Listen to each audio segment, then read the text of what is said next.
Hi guys! Welcome back. In this video, ipapakita ko sa inyo ang dalawang close cab style na sidecar na natapos dito sa aming talyer. Ito yung una, ang kanyang upholstery sa loob, mga upuan, combination ng blue, black, and may lining na yellow. Dito naman sa kanyang side wheel, naka-mugs na po siya. Ayan, mapapansin nyo wala pa siyang antena kasi wala pa pong available dun sa binibilhan namin. So, meron lang po muna siyang lalagyanan. Lancer type po ang kanyang hulihan.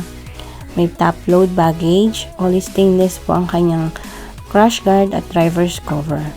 So, tingnan nyo po, itong design ng kanyang driver's cover. Pina-customize yan ng may-ari ng tricycle. Ang kanyang sticker is combination din ng yellow, blue, at white.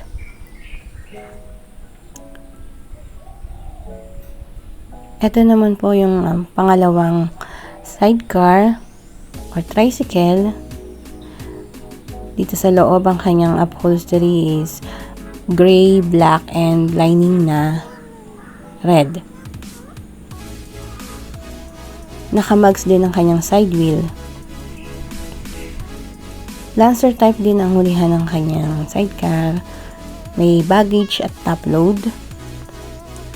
All stainless din ang kanyang crash guard at driver's cover.